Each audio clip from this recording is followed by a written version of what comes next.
வெளிநாட்டில் தயாரிக்கப்பட்ட ஆளில்லா விமானம் ஒன்று திருகோணமலை கடற்பரப்பில் இருந்து மீட்கப்பட்ட சம்பவம் தொடர்பில் இலங்கை விமானப்படை விசாரணைகளை ஆரம்பித்துள்ளது. குறித்த ஆளில்லா விமானம் நேற்று அதிகாலை கடற்தொழிலாளர்களினால் திருகோணமலை கடல் பகுதியில் வைத்து அவதானிக்கப்பட்டுள்ளது. திருகோணமலை கரையில் இருந்து சுமார் 35 கடல் மைல் தொலைவில் குறித்த ஆளில்லா விமானம் மிதந்துள்ளது. அதனை கைப்பற்றி தமது படகில் இணைத்துக் கொண்ட மீனவர்கள் அது தொடர்பில் கடற்படையினருக்கு தகவல் வழங்கியுள்ளனர்.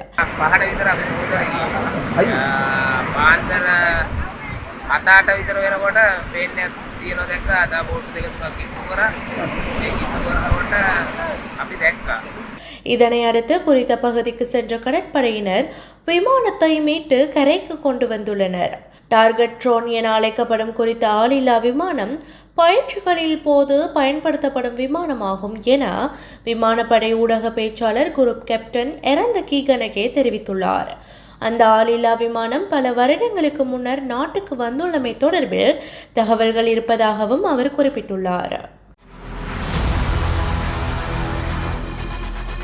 இலங்கையின் முதல் நிலை முதற்கர செய்தி வழங்குனர் வீரகேசரியின் குறுந்தகவல் செய்திகளை உடனுக்குடன் தமிழில் பெற்றுக்கொள்ள டயலாக் வலையமைப்பிலிருந்து REG இடைவெளி வீக்கி என்று பதிவிட்டு 87 960 என்ற எண்ணுக்கு குறுஞ்செய்தி ஒன்றை அனுப்புங்கள். வீரகேசரி செய்தியுடன் இணைந்திருங்கள்.